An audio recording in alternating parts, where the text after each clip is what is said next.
꽃밭에 오니 참 좋네요. 할렐루야. 기쁨과 감사와 감격이 넘치는 주일입니다. 우리 이렇게 한번 인사해 볼까요? 부활 축하합니다. 네. 그런데 말이 좀 어색하지요. 부활절은 부활을 믿는 성도들이 축하하는 날입니다. 왜냐하면 예수님의 죽음이 우리의 죽음이요, 예수님의 부활이 우리의 부활이기 때문입니다. 부활은 예수님이 우리에게 주신 정말 최고의 선물입니다. 여러분, 선물을 주는 사람이 축하를 받나요? 선물을 받는 사람이 축하를 받나요? 그렇죠. 선물을 받는 사람이 축하를 받습니다. 그럼 선물을 주는 분에게는 어떻게 하죠? 감사를 드려야 합니다. 맞습니다. 그래서 우리는 주님께 감사 예배를 드리고 또 우리 성도들에게는 함께 축하하고 축복하는 날입니다. 그럼 우리 이제 이렇게 말해 볼까요? 예수님 부활 감사합니다. 네, 같이 하는 거. 자, 그리고 옆에 계신 분에게 이렇게 인사할까요? 성도님 부활 축하합니다. 부활 축하합니다. 이번엔 좀 더 친근하게. 아우, 사셨네, 사셨어요. 한번 해볼까요?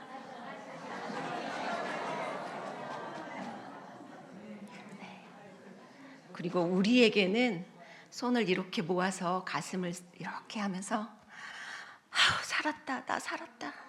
아우, 나 살았어. 자기에게도 한번 해볼까요? 아우, 나 살았어. 네, 예수님 살아나셨습니다. 우리도 살았습니다. 네.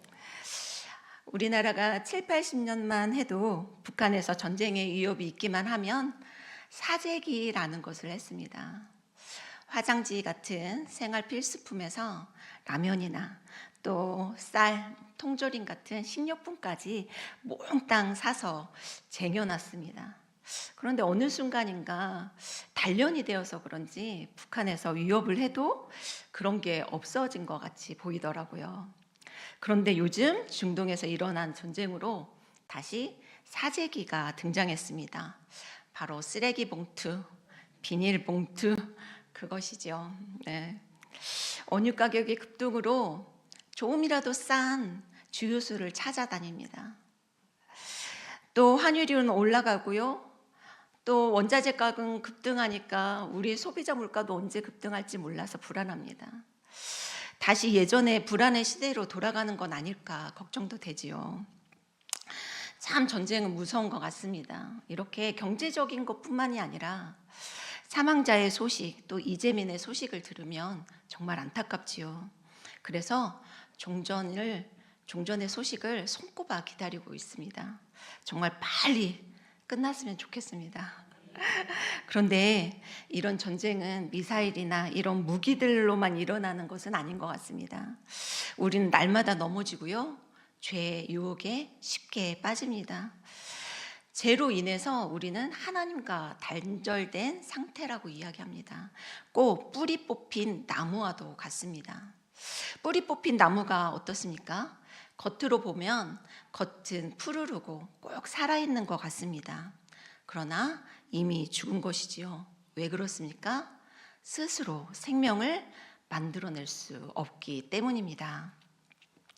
하나님과 단절된 우리도 꼭 이런 상태인 것 같습니다. 아무리 도덕적이어 보이고 아무리 겉으로는 화려해 보일지라도 결국은 죽을 수밖에 없는 시한부 존재나 마찬가지입니다. 그런데 이런 종전 소식처럼 기쁨의 소식이 들립니다. 다 함께 로마서 4장 25절을 함께 읽겠습니다. 예수는 우리가 범죄한 때문에 내어줌이 되고 아멘. 우리의 죄악 때문에 십자가를 지셨고 우리를 의롭다 하시려 살아나셨습니다. 부활의 첫 열매가 되셨습니다. 우리에게 부활의 최고의 선물을 주신 것입니다. 정말 큰 선물이지요. 여러분, 주보를 한번 보시겠습니까? 네, 각자 가지고 있는 주보 오후 찬양 예배를 보면 성경 봉독에 롬 5장 8절에서 11장 하고 신약 246쪽이라고 되어 있는데요. 제가 한 10장 정도는 신약 245로 되어 있는 주보가 있을 것입니다. 혹시 있으십니까? 아무도 없으십니까? 네, 있으십니까? 와, 권사님, 저 정말. 네, 제가 권사님에게 선물을 준비했습니다. 세계적인 초콜릿입니다. 네, 와. 네, 우리 권사님의 입이 이렇게 활짝 귀에 걸리셨는데요. 이렇게 작은 선물에도 우리는 기쁘고 감사합니다. 입에 정말 귀에 걸리는 일이죠. 못 받으신 분들은 아마 마음속으로 부러워, 아쉬워 그럴 겁니다. 그런데요, 우리는 어떤 선물을 받았습니까? 네, 의롭다 하심을 받았고요, 생명이라는 선물을 받았습니다. 그리고 하나님과 화평할 수 있는 화평의 선물을 받았습니다. 아멘. 로마서 5장 11절에는 이렇게 말씀하고 있습니다. 그뿐 아니라 이제 우리로 화목하게 하신 우리 주 예수 그리스도로 말미암아 하나님 안에서 또한 즐거워하느니라. 네, 화목해 한 자는 하나님 안에서 즐거워합니다. 로마서 5장 1절을 함께 읽겠습니다. 로마서 5장 1절입니다. 그러므로 우리가 믿음으로 말미암아 의롭다 하심을 받았으니 우리 주 예수 그리스도로 말미암아 하나님과 화평을 누리자. 아멘. 아멘. 하나님과 화평을 누리자. 여기에서 화평, 이 평화라는 말은 에이레네라는 것입니다. 단순히 마음의 평안을 얻는 것, 이것을 넘어서 하나님과 원수되었던 관계에 그 관계가 종결되고 정말 평화 협정을 맺는 그런 단어입니다. 끊어졌던 관계가 다시 이어지는 것이죠. 뿌리채 뽑혀있던 나무가 이제 다시 땅을 딛고 서는 것입니다. 그러면서 말씀합니다. 하나님과 화평을 누리자. 하나님 안에서 즐거워하자. 이렇게 이야기하고 있습니다. 하나님과 함께 화평을 누리시는 성도님 되시길 소망합니다. 그럼 화평을 누린다는 것은 무엇일까요?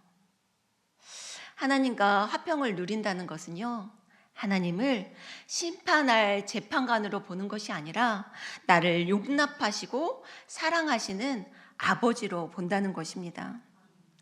마치 방황하고 집을 나갔던 자녀가 다시 돌아와서 아버지와 화해하고 더 이상 아무런 눈치도 보지 않고 냉장고 문을 열어서 마음대로 먹고 아버지의 것을, 그 아버지의 풍요로운 것을 내가 누리는 것을 이야기합니다.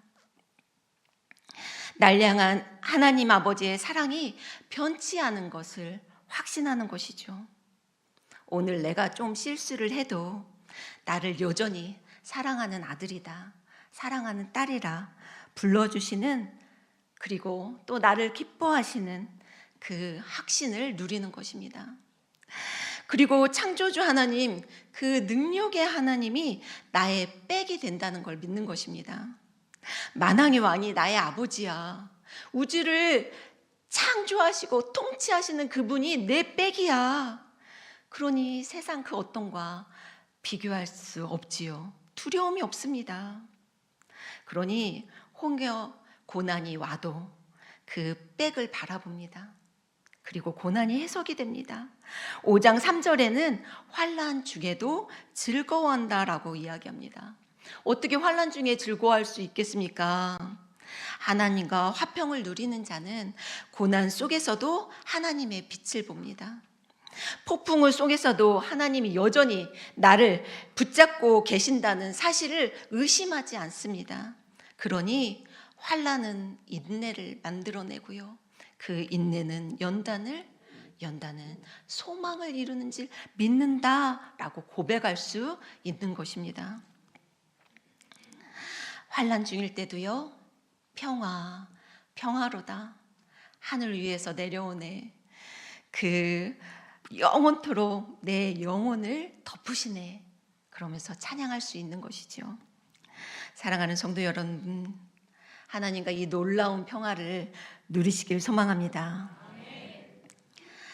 예수님께로부터 받은 이 놀라운 화평의 선물, 그런데 이 화평의 선물을 받은 우리는요, 하나님과 수직적인 화평을 누렸지만 이제는 이웃과 수평의 화평을 일구어 나가야 합니다. 왜냐하면 우리에게 화목하게 하는 직분을 주셨기 때문입니다. 예수님의 비유를 보십시오. 10,000달란트 탕감받은 종이 100데나리온, 고작 100데나리온의 빚을 진 동료를 용서하지 않습니다. 그럴 때 주인은 진노하고 탕감을 취소합니다. 그리고 그를 옥에 다시 가둡니다. 하나님의 사랑을 받은 우리는 당연히 하나님을 사랑하고 이웃을 사랑해야 하는 것이 마땅한 것이지요. 그런데 참 힘든 게 이 수평적인 화평인 것 같습니다. 이웃과의 관계에서도, 성도님들과의 관계에서도 우리는 이 모든 관계 속에서 계산합니다. 내가 이만큼 했으니까 당신도 나에게 이만큼 해주십시오. 그러면 관계가 좋습니다. 하지만 상대가 그만큼 하지 않으면 불공평하다고 생각합니다. 그래서 자존심이 상하기도 하고요. 손해를 본다고 생각합니다. 그럼 우리는 어떻게 이 화평을 일구어 나갈 수 있을까요? 화평은 갈등이 없는 상태가 아니라 갈등의 비용을 대신 지불하는 것입니다. 예수님이 그렇게 하셨습니다. 그 갈등을, 하나님과의 우리와 갈라진 그 관계, 단절된 그 관계를 다시 메꾸기 위해서, 그 갈등을 봉합하기 위해서 십자가라고 하는 너무나도 큰 비용을 지불해 주신 것입니다. 그것도요, 우리가 사랑받을 조건이 하나도 없을 때 말입니다. 로마서 5장 8절은 이렇게 이야기합니다. 우리가 아직 죄인 되었을 때 그리스도께서 우리를 위하여 죽으심으로 하나님께서 우리에 대한 자기의 사랑을 확증하셨느니라. 또 5장 10절에는요, 우리가 원수 되었을 때라고 이야기합니다. 언제 우리를 위해서 죽으셨다고요? 원수 되었을 때, 죄인 되었을 때라고 말합니다.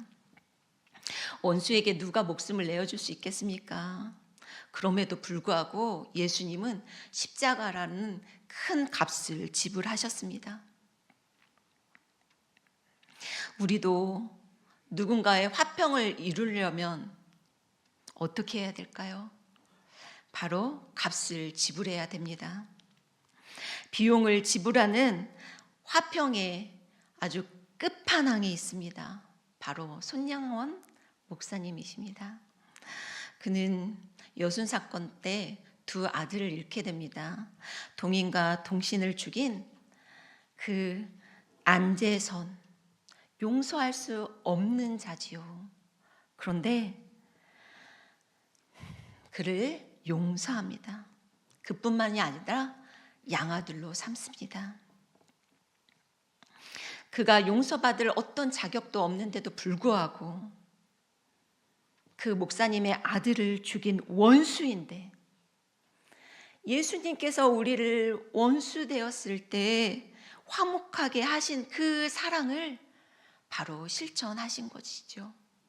그래서 자신의 아들이 누려야 할 행복과 자신의 아들이 누려야 할 미래를, 그리고 아버지로서 베풀어야 할 사랑을 그 안재선에게 지불한 것입니다. 손양원 목사님 같은 분만 지불할 수 있다고요? 성경은 이렇게 말합니다.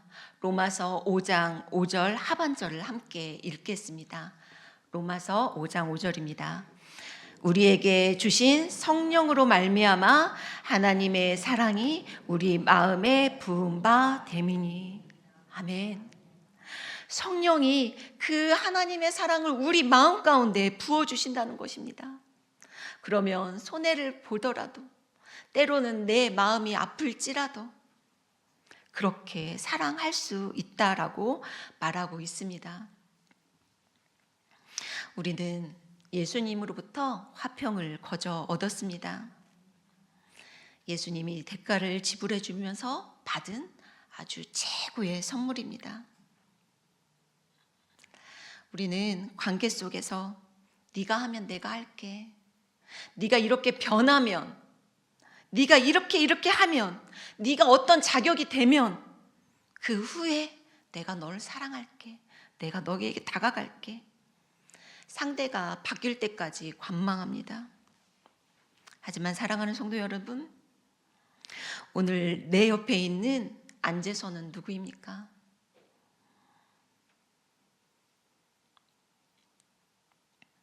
예수님이 원수되었던 나를 그렇게 기꺼이 십자가로 그 값을 지불해 주셨듯이 우리도 손해를 보더라도 또 자존심이 상하더라도 기꺼이 내가 할 수 있는 비용을 지불하며 화평을 일구어 나가기를 소망합니다.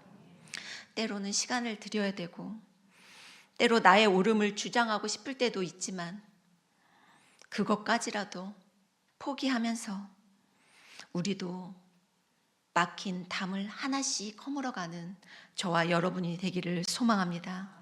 먼저 손 내밀어 주시고요, 먼저 용서하고 사랑하는 우리가 되길 소망합니다. 기도하겠습니다. 사랑의 하나님, 우리에게 예수님을 통해 최고의 선물을 주신 것을 감사합니다. 주님은 평화입니다. 막힌 담을 허물으셨습니다.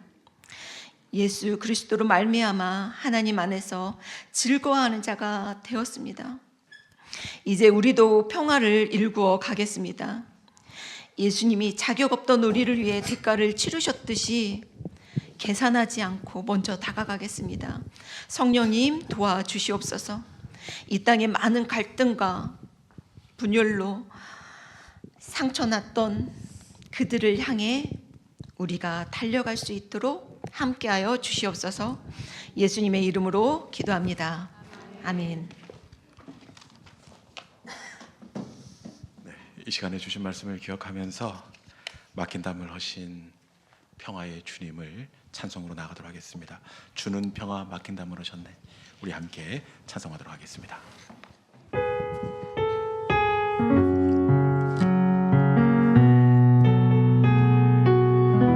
좀 천천히 할까요? 주는 평화